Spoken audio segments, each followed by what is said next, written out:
nous allons préciser un point important, presque essentiel, portant sur la représentation graphique que nous avons adoptée dans le volume 1 et ici dans le volume 2 pour représenter nos couples. Nous avons pris comme exemple ce couple-là, F6-0 flèche, et il s'agit de l'interpréter de cette manière-là. Nous adoptons, nous, une perspective que nous qualifions de sans rotation. Nous verrons tout à l'heure avec d'autres exemples que d'autres personnes qui ont travaillé sur les BTC représentaient leur couple avec une nécessité de rotation, c'est-à-dire ainsi, si on adoptait leur perspective pour résoudre ici, puisqu'ici nous avons le couple à résoudre, la solution avec les orientations à l'arrivée, contrairement au graphe des chemins où nous montrons uniquement les orientations au départ. Ici, nous avons le couple à résoudre, la solution avec orientation à l'arrivée, et la solution et les orientations au départ, donc du même couple, F5.1, star 2.0, que nous réorientons au départ pour obtenir notre solution optimale à l'arrivée.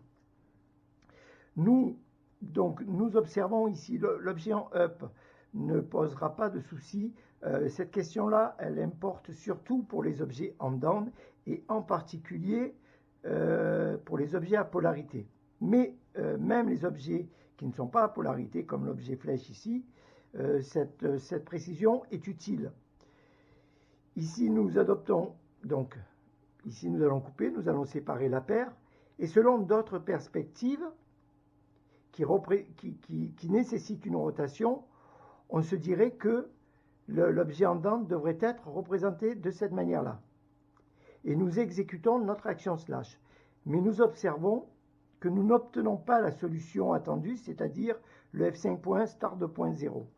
La perspective que nous adoptons, nous, ne nécessite pas de rotation pour l'objet en down, c'est-à-dire qu'on se place comme ça, on ne retourne pas complètement l'objet, et on regarde un petit peu. Ici, la flèche pointe à droite, plutôt vers le bas. Donc ici, notre flèche pointe à droite, plutôt vers le bas. Donc elle est correctement orientée pour arriver à F5.1, star 2.0. On va réorienter notre objet ici. On part de 1, 3, 5 pour arriver à la prochaine étape de la résolution. Donc, nous orientons notre objet de cette manière-là. Alors ici, la question ne se pose pas parce que on est comme ça ou qu'on retourne comme ça, on a la même représentation. Donc, on arrive à coquillage shield, cette solution-là. Ici, la question peut se poser. Si nous effectuons l'interprétation avec la perspective avec rotation, ça voudrait dire que ici, notre objet en œuvre ne pose pas de problème. Donc, on effectue une rotation. On observe que l'objet en down est orienté de cette manière. On effectue l'action slash. Et évidemment, on n'obtient pas le good fixe comme attendu, mais le F3.1 en polarité symétrique. Donc, encore une fois, notre perspective se fait sans rotation. Notre objet ici est en down. Et nous terminons notre résolution. Que se passe-t-il pour les objets à polarité? Ici, notre couple P carré, il est à polarité symétrique. On le sait, à cette distance, on ne peut pas avoir l'objet à polarité symétrique. Ce qui signifie que, ici, si nous avons la polarité R, puisque nous avons, selon les différents postulats que nous avons posés pour déterminer les polarités, donc la tête de l'objet, ici, cette paire est en position basse, l'arête isolée est à droite, la polarité est à droite. Si nous adoptions la perspective avec rotation, qu'est-ce que nous observions? Que si nous positionnons la tête de l'objet en position basse, la polarité est à gauche. Ce qui ne signifie pas que nous avons, pour le coup, l'objet en polarité asymétrique. Nous savons que c'est impossible. Et par ailleurs, nous savons qu'en retournant notre cube, on inverse la polarité. Donc si ici, nous avons la polarité R selon cette perspective, en retournant notre cube, nous inversons ici notre polarité, qui devient polarité L, et donc ici polarité L, et nous avons toujours notre couple PC-Sim ou Good Fist.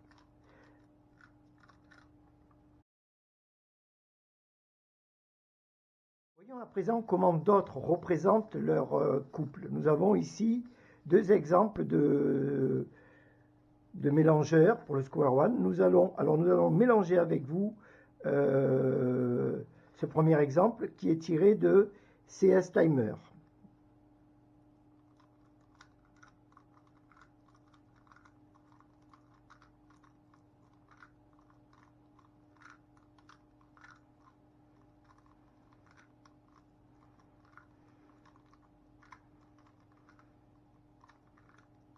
Pas de slash. Donc nous avons bien le F4.1 start 2.0. On observe que nous ne sommes pas égarés dans notre mélange. Nous avons bien le bon mélange. Alors, on ne va pas s'intéresser à l'objet en up, mais celui qui est représenté en down. Observons déjà la polarité de notre objet à nous. Nous positionnons la tête de l'objet en position basse et la queue de l'objet, ici pour le F4.2, puisque c'est un cas particulier, il n'y a pas d'arête isolée, donc on ne peut pas se servir de ce repère-là. Et on vous renvoie au volume 1 à l'introduction si cela vous paraît pas très clair. Donc, tête de l'objet en position basse, la queue de l'objet pointe à gauche. Donc, nous avons ici le F4.2L. Que se serait-il passé? Et observons ici sur la représentation du résultat selon CS Timer. Donc ici nous avons dit polarité L. La flèche et ici le F4.2. Alors ça va nécessiter une petite gymnastique. La tête ici n'est pas vraiment en position basse, donc on va effectuer une petite rotation de 2 unités pour arriver sur cet axe de coupe. On voit ici que la tête donc va se retrouver en position basse et que la queue de l'objet évidemment va suivre le mouvement pour se retrouver à droite. Et nous aurions, selon notre représentation à nous, le F4.2R. Or, nous comprenons bien que avec le même mélange, nous ne pouvons pas avoir le F4.2L ici et le F4.2R ici. Ce qui se passe, c'est que les codeurs du CS Timer ont adopté une perspective avec rotation, c'est-à-dire que pour clairement visualiser l'objet, ses caractéristiques, il va être nécessaire d'effectuer une rotation. À ce moment-là, lorsque nous positionnons notre objet tel qu'il est représenté ici, nous voyons bien que la tête est là, la queue est là, et si nous positionnons notre objet avec la tête en position basse, nous avons le F4.2R. Mais rappelons-nous que en retournant le cube, nous inversons la polarité. Donc nous avons bien la même polarité que selon notre perspective, F4.2L. On retourne le cube pour correspondre avec la représentation de CS Timer. Nous avons évidemment la polarité R, mais nous avons retourné le cube. C'est donc bien la même polarité. Voyons à présent un autre exemple avec donc pour obtenir le même couple avec cubing time. Donc on fait le mélange avec vous.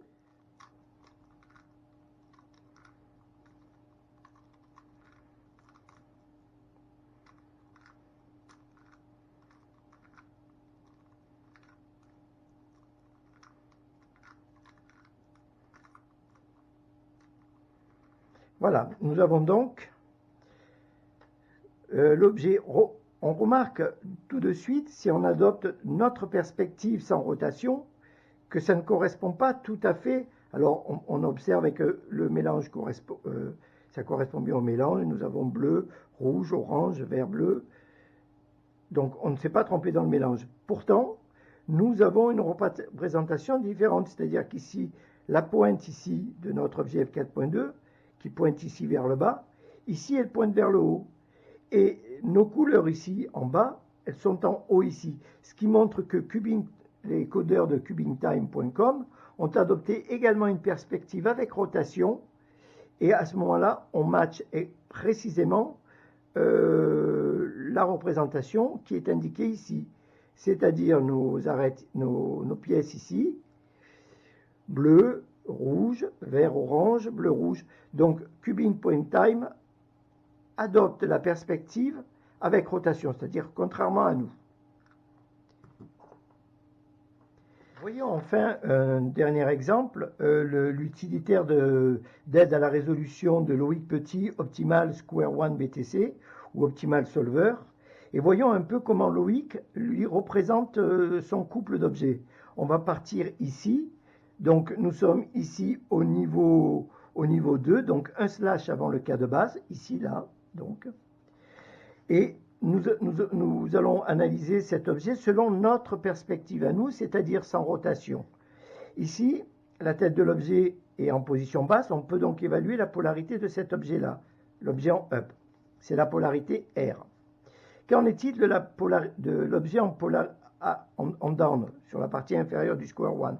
Bon, on sait évidemment que cela ne peut être que la polarité R également. Toutefois, si on effectue une rotation de 45 degrés ici pour positionner la tête de l'objet en position basse pour avoir notre point repère, ou effectuer plus simplement une rotation de 3 unités positives, plus 3. Nous avons donc la tête de notre objet ici, et cette arête-là qui va se positionner là. Et nous avons la polarité L. Nous aurions ici la polarité L. Donc nous avons up la polarité L, R, et nous aurions, selon notre perspective sans rotation, la polarité L. Or, nous savons, à un slash du cas de base, c'est strictement impossible.